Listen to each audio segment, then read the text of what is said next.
What is up guys, Epic just posted a blog and video detailing the new epic rare cards that we are going to be getting tomorrow. I thought we could take a bit more in-depth look at these cards, see how useful they actually are and what heroes we might use them on. Let me know your thoughts on these cards in the comment section below and don't forget to smash that thumbs up button. The first is Lazarus Key. While on a well collection pad, you'll gain bonus health regen and move speed. The move speed lasts 5 seconds and stacks every second up to 240. The move speed gained works in and out of travel mode. This card is great for sustain and navigating the jungle.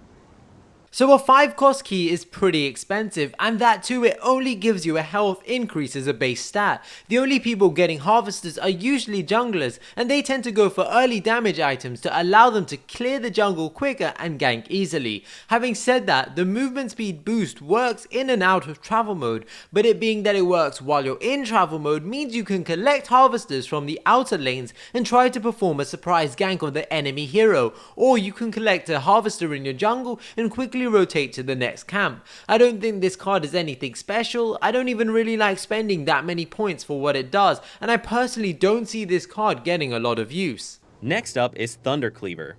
This card will increase your cleave damage by 20% of your basic attack damage. When maxed, it will gain a new active ability that will instantly deal 100% of basic attack damage to nearby enemies. This card is great for melee heroes looking to push waves and dish out more damage.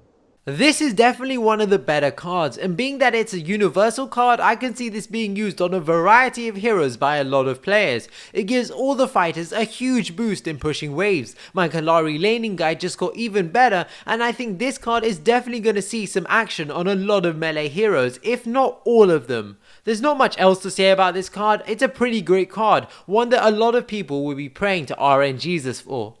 Empyrean Mask will allow you to cycle between bonus damage, bonus armor, or bonus mana regen. This card offers a ton of utility and versatility, allowing players to swap between stats on the fly.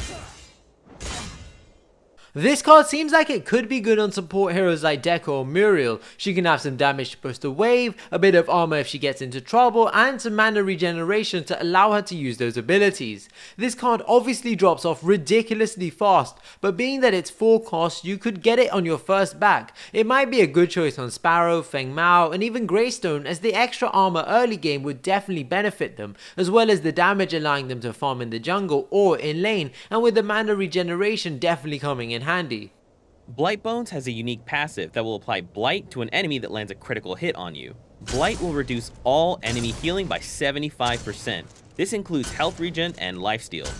With the nerf to crit and lifesteal, I don't see this card being that good. I mean, it's a great counter to carries running lifesteal and crit, but those are a small percentage, as most players like to run with attack speed and straight up damage. The fact that its base stat is health means that a lot of tanks and supports like Rampage, Sevarog, Muriel and Deca could all benefit from this card, but in the current meta I don't think it's that great of a pick, unless you catch a wild Rampage running crit. Tele-Blink is a blink charm, except it consumes 35% of your base mana and only has a cooldown of 15 seconds. This is a great tool for initiating fights.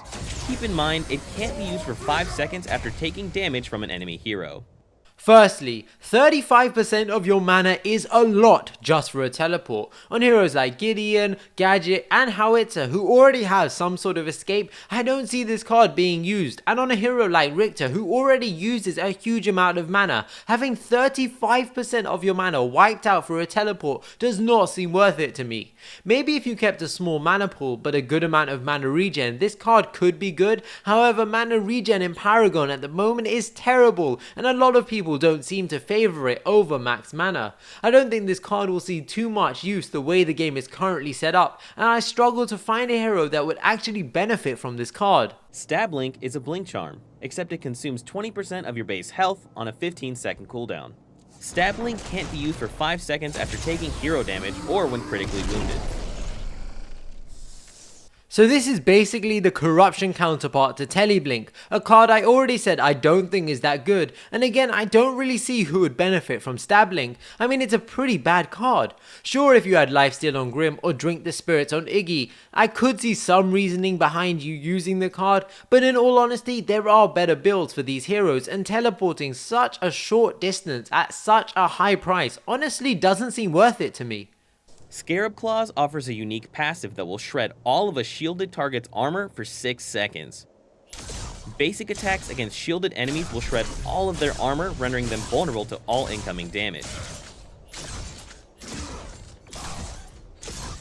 Okay, so shall I just say bye to Muriel now? I mean, it was fun while it lasted, but you can fuck off back to where you came from, because honestly, this card makes her irrelevant. The fact that it's a passive is ridiculous. I mean, if you shield me now, instead of me saying thank you, I'm probably gonna get all toxic on your ass. It has attack speed and cooldown reduction, so it's a pretty decent pick on Grim, and in fact, any corruption hero where the enemy team have a Muriel. I foresee this card actually getting nerfed in the future because it's actually quite OP. Pain Eater will grant you 40% lifesteal when critically wounded. This means when you're below 25% health, the lifesteal will kick in and keep you alive.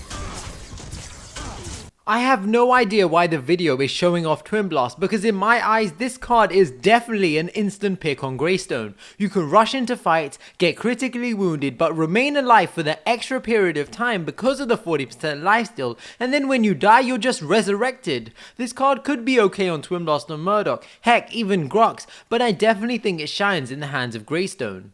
And finally, Blink Shot is a blink charm with a 300-second cooldown that resets if you get a player kill or assist within 5 seconds of using it.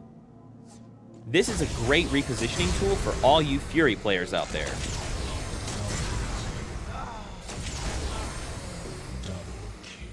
This is actually my favorite card of the lot. I think Epic have gotten both the two Fury cards absolutely spot on in my opinion. I can see this being a great pick on Murdoch and Twin Blast, even Grux maybe.